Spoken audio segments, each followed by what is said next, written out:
Durante años, el presidente de Rusia, Vladimir Putin, ha estado trabajando cuidadosamente para cultivar la influencia de Rusia en toda Europa, Sudamérica y Asia. Esa influencia ha salido a la luz durante la guerra en Ucrania, ya que Putin ha podido contar con los aliados de Rusia para suministrar misiles, proyectiles e incluso soldados para mantener su invasión en marcha. Todo parecía ir demasiado bien para Putin, pero lo que ha construido está empezando a desmoronarse. Las alianzas de Rusia colapsan y Putin enfrenta un doble fracaso. Rusia sigue atascada en una guerra en Ucrania que bien podría destruir el futuro del país. No se suponía que fuera así para Putin, como informó La Nueva Voz de Ucrania el 13 de enero. Cuando Putin invadió Ucrania, todavía estaba firmemente decidido a reconstruir Rusia como una gran potencia que pudiera tener tanta influencia en el mundo, si no es que más que Estados Unidos. La operación militar especial en Ucrania se suponía que sería solo una parada rápida en su camino al poder, ya que Putin esperaba que la operación terminara en 3 días. Rusia tomaría una gran parte de territorio para formar una barrera entre Rusia y una OTAN en expansión, y Putin podría volver a construir sus relaciones con países como Corea del Norte, China e Irán. Por supuesto, 3 días resultaron ser una gran subestimación. Aún así, Putin pudo adaptarse y empezó a depender mucho de la red de alianzas que había construido para mantener su guerra en marcha. El PAI lo destacó en un artículo infográfico donde habló de los muchos socios que han estado ayudando a Rusia en su guerra con Ucrania durante los últimos 4 años. China está en la lista, ya que ha proporcionado a Rusia impulsos económicos mediante la compra de petróleo y gas, además de venderle productos clave al país, que resultan ser utilizables en las armas que Rusia necesita fabricar. Irán ha estado entregando drones y misiles durante gran parte de la guerra, dice LP, y Corea del Norte ha proporcionado munición de artillería. Este último también ha enviado miles de soldados. Según el Consejo de Relaciones Exteriores, entre 14.000 y 15.000 soldados norcoreanos han llegado para luchar junto a las fuerzas de Rusia, consolidando un tratado de defensa mutua que se anunció entre Rusia y Corea del Norte en junio de 2024. Durante varios años, Putin aprovechó bien todas sus alianzas, claro. La invasión a Ucrania ha pasado de ser una operación de 3 días a un conflicto de desgaste que ya lleva varios años, y la tasa de bajas de Rusia es mucho más alta de lo que cualquiera esperaba, superando los 122 millones de soldados para enero de 2025. Pero mientras la alianza se mantenga y Rusia conserve su influencia, Putin podrá continuar con su guerra y, quizás aún más importante, mantener el estatus de Rusia como uno de los países más importantes e influyentes del mundo. Lo que Putin nunca esperó fue que la red de alianzas que había construido comenzara a desmoronarse, y todo empezó a finales de 2024. En diciembre de 2024, el dictador reinante de Siria, Bashar al-Assad, cayó del poder. Una ofensiva relámpago de 11 días que llevó a la caída de la familia al-Assad terminó en diciembre. El día 8 concluyendo 14 años de guerra civil que habían fracturado a la nación de Medio Oriente. Esa guerra había provocado que alrededor de 68 millones de sirios abandonaran sus hogares, de los cuales aproximadamente 1 millón había regresado, un año después de la caída de al-Assad, según Al Jazeera.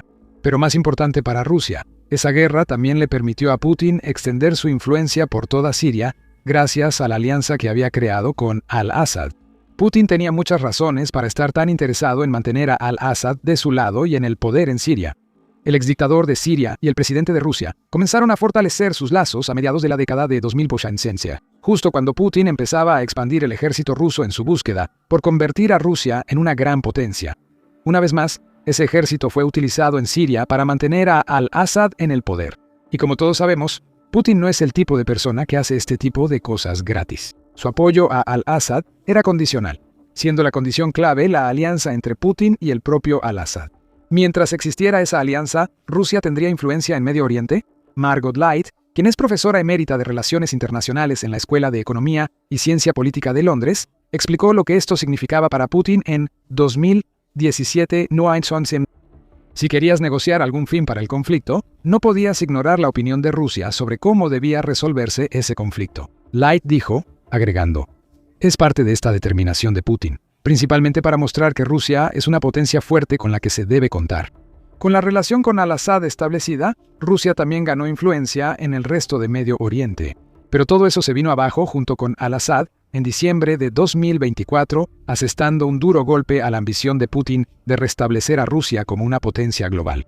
Y asimismo como una de las figuras más importantes del mundo en el proceso, el colapso del régimen dictatorial de Siria lastimó a Putin, pero no tuvo un gran impacto en la guerra de Ucrania. Claro, Rusia había perdido una alianza con una nación que le daba influencia en Medio Oriente, pero esa nación no estaba ofreciendo mucho apoyo directo al esfuerzo de guerra de Rusia en Ucrania. De hecho, mantener el régimen de al-Assad podría haberse considerado una carga para los recursos de Putin, en un momento en que Rusia necesitaba cualquier cosa menos una carga. Putin resentía la pérdida, pero aún creía que estaba en camino de ganar en Ucrania, mientras construía relaciones en otros lugares. Luego llegó el 2025, y con él la llegada del presidente de Estados Unidos, Donald Trump, para su segundo mandato en la silla caliente estadounidense. Ahora, durante gran parte de 2025, el regreso de Trump lo ha visto ser inconsistente tanto con Rusia como con Ucrania. Para Putin, el ascenso de Trump a su segundo mandato representó una oportunidad para llevarse bien con Estados Unidos y quizás dar otro paso más para reincorporar a Rusia. Desde el aislamiento en el que Putin la puso con su invasión a Ucrania, hasta hace muy poco, Rusia y Estados Unidos parecían estar en sintonía. Un plan de paz de 28 puntos creado por Estados Unidos a finales de noviembre de 2025 indicaba eso, ya que el plan básicamente sugería eso. Ucrania debía ceder ante muchas de las demandas de Putin, incluyendo entregar la región de Donbass al control ruso.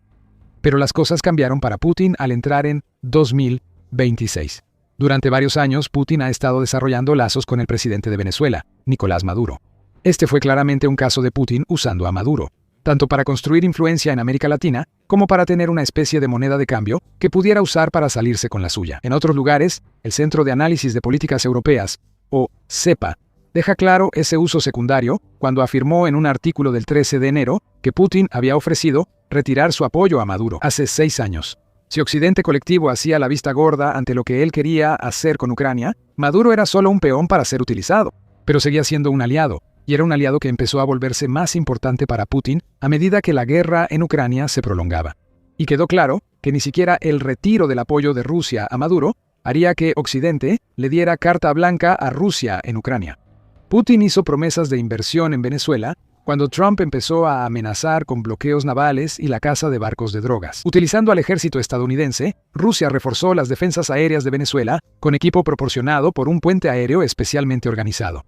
Putin quizá veía a Maduro como un tonto antes, pero para 2026 el presidente de Venezuela se estaba convirtiendo en un aliado clave. Si acaso, porque la proximidad de su país a Estados Unidos y su posición en América Latina le daban a Putin más influencia global. O, deberíamos decir, expresidente.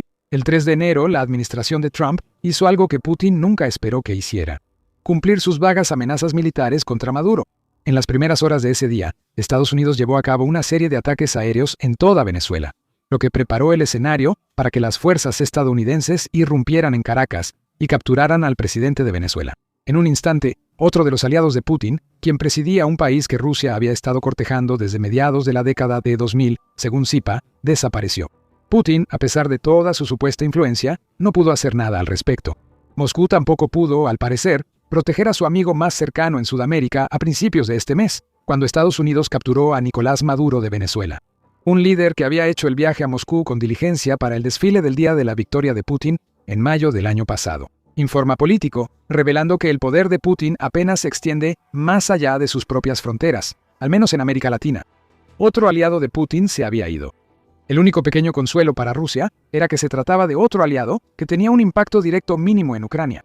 Putin había recibido otro golpe, pero era uno que también podía absorber siempre y cuando él fuera quien absorbiera ese golpe. Mientras que Ucrania y Occidente podían señalar la caída de Maduro como un ejemplo del fracaso de Putin para defender a sus aliados, como él promete, lo mismo aplica para la caída de al-Assad. Pero esos eran problemas futuros que Putin podría enfrentar siempre y cuando Irán, China y Corea del Norte sigan proporcionando lo que Rusia necesita para ganar la guerra en Ucrania.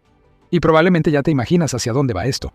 Más malas noticias se están acumulando para Putin mientras hablamos. Mientras continúan las protestas masivas en Irán, CNBC dice que esas protestas están convirtiéndose en una revolución total, lo que lleva al régimen iraní, encabezado por el líder supremo Ali Jamenei, a estar al borde del colapso. Si Jamenei cae, Rusia perdería a un aliado que está teniendo un impacto directo en la guerra de Ucrania.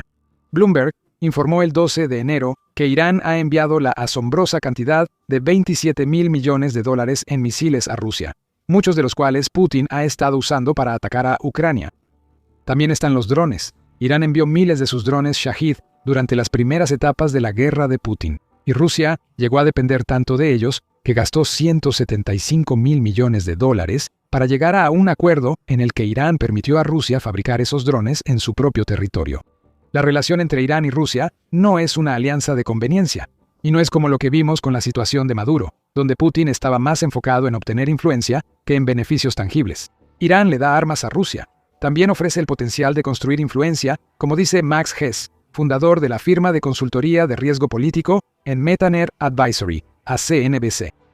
Moscú ve la posible pérdida de Irán como un riesgo mucho más significativo, tanto para su postura regional como nacional, de lo que vio la pérdida de Siria, Venezuela, o posiblemente su influencia en Armenia durante los últimos años. Hess afirma que la razón de esto es porque Irán es en sí mismo un proyector de poder regional, lo que le ofrece a Rusia una plataforma para construir alianzas y expandir su propia influencia. Así que, por el momento, el régimen de Irán sigue en pie. Eso puede que no dure mucho más. Y si el régimen colapsa, Estados Unidos podría empezar a ver a Putin como el tipo de líder débil al que puede ayudar a derrocar. Puedes saber más sobre esa situación, junto con las promesas de Estados Unidos de ayudar a los manifestantes de Irán, en nuestro video. Con régimen tras régimen, alineado con Putin cayendo, la realidad está empezando a asentarse para el presidente de Rusia. La alianza que ha creado y en la que ha confiado tanto para construir su influencia y apoyar su guerra en Ucrania es una ficción. Después de todo, ninguna de las naciones de las que hemos hablado hasta ahora forma parte de la Federación Rusa.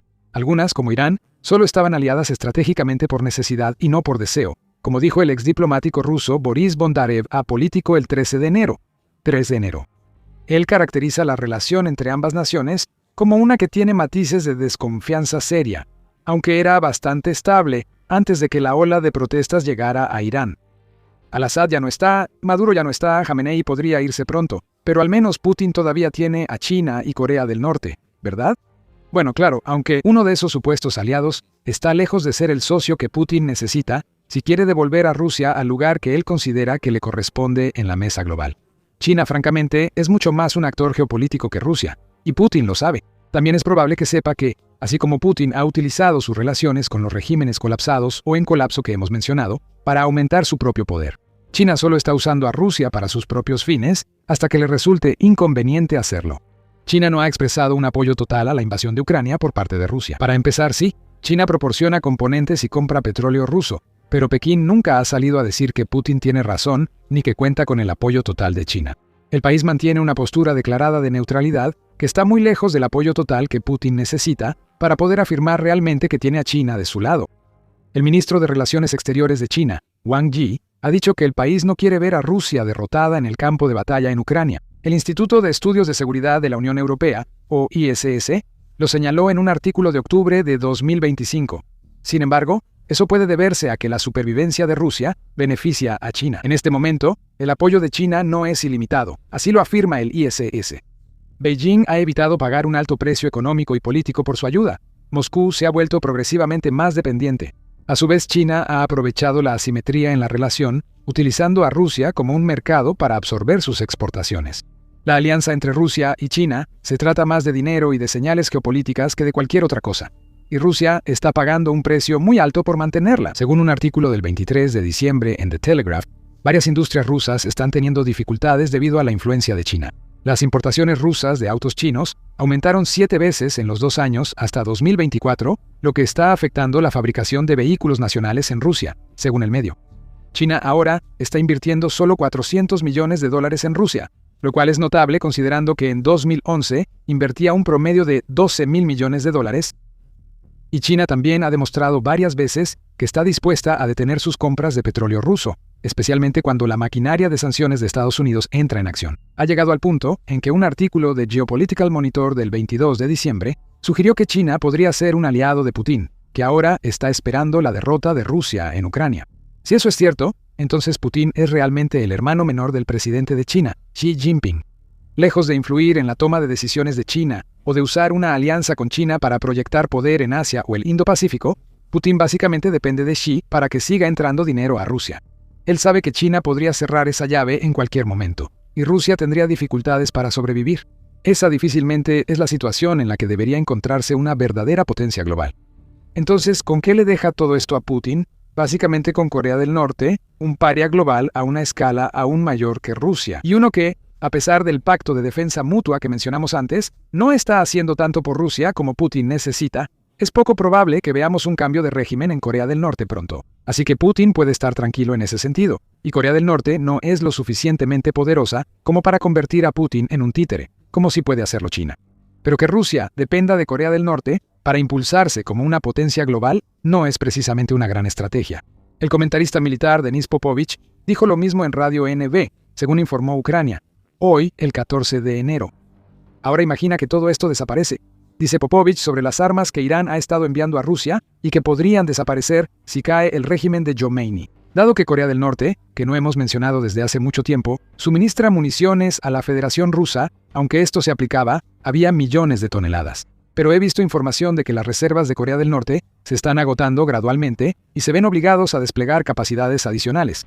Popovich dice que Popovich hace algunos buenos puntos. El 15 de noviembre, RBC Ucrania informó que Corea del Norte había agotado sus reservas de proyectiles de artillería, lo que la obligó a cambiar a la fabricación de drones de vista en primera persona para mantener sus envíos de armas a Rusia. No está claro por qué Rusia querría siquiera proyectiles norcoreanos en primer lugar. Desde el 27 de febrero, Newsweek informaba que aproximadamente la mitad de los proyectiles que Rusia recibe de Corea del Norte ni siquiera funcionan. Eso es, esencialmente, con lo que Putin se queda de su cuidadosamente construido red de alianzas. Proyectiles defectuosos de un país que se está quedando sin recursos. Mientras tanto, Rusia sigue tan atascada en Ucrania como siempre. Político dice que Rusia ha perdido 11 millones de sus soldados en Ucrania, aunque el propio Ministerio de Finanzas de Ucrania dice que la cifra supera los 12 millones. Ucrania también está golpeando fuerte a Rusia, dejando recientemente a 600.000 rusos sin electricidad en la región fronteriza de Belgorod tras un ataque con misiles. La guerra, que debería haber terminado en días, le está costando a Rusia enormes cantidades de mano de obra, tiempo y dinero. Y si las cosas siguen como están, Rusia seguirá luchando contra Ucrania mucho después de que Putin se haya ido, en mayo de 2025, 2.256, a un costo de 101 millones de bajas, por exageradas que sean esas cifras, y también ignoran las bajas de Ucrania, sí demuestran que la guerra en Ucrania ha probado que Rusia no es la gran potencia militar. Todos pensaban que lo era antes de febrero de 2022. Y mientras sus alianzas se desmoronan a su alrededor, Putin también tiene que aceptar el hecho de que es mucho menos influyente de lo que cree. No ha logrado proteger a aliados clave en Venezuela y Siria. El régimen de Irán está al borde del colapso, y Putin no está haciendo nada. China solo utiliza a Rusia, y Corea del Norte simplemente no es un país sobre el cual se pueda apoyar un nuevo orden mundial liderado por Rusia. Uno tiene que preguntarse si Putin se arrepiente de su decisión de invadir Ucrania. Si nunca lo hubiera hecho, la ilusión de influencia que tenía podría haberse construido y mantenido. Pero el doble fracaso del líder de Rusia ha debilitado gravemente al país, y sus soldados están empezando a notarlo. Ucrania acaba de informar que miles de los supuestos combatientes leales de Putin se han rendido, causando grandes problemas para el ejército ruso en el proceso. Aprende más sobre ese tema en nuestro video. Y recuerda suscribirte a El Show Militar para más cobertura sobre el impacto que la guerra insensata de Putin está teniendo en él mismo y en su país.